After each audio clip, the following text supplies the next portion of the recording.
Kia ora e te whānau. Well, spring has sprung, but guess what? It's still a bit rainy and wet.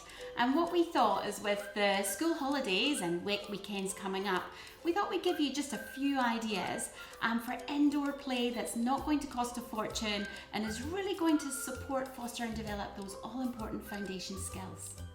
At Ready for Learning, we love board games. Board games are beautiful to play as a family, and they actually really support so many other skills, such as taking turns, how to be a good loser, how to sit and wait and be patient. That's really hard, by the way, when you're 5 or 6 or as an adult.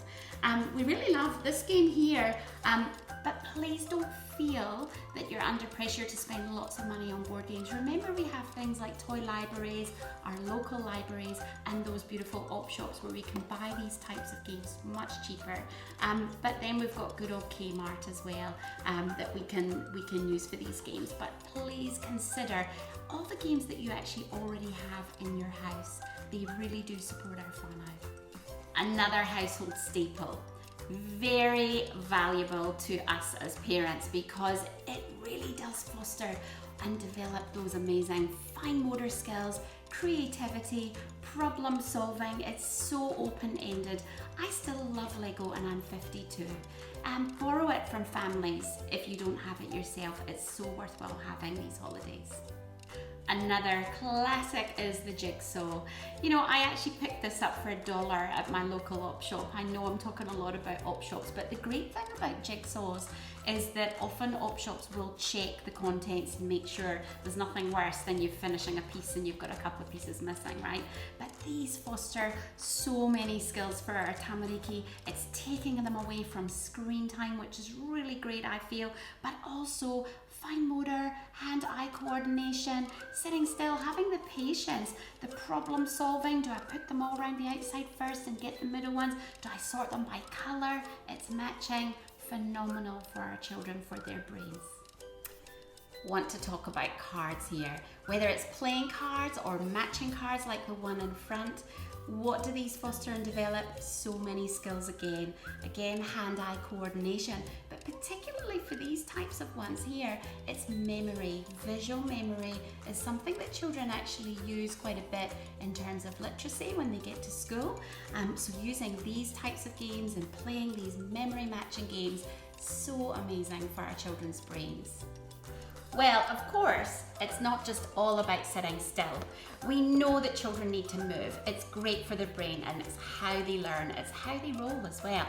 Balloons are cheap, easy to come by, and they're actually really great for indoors, especially if you've got any valuables around. What does it help with? It helps with hand-eye coordination again, moving.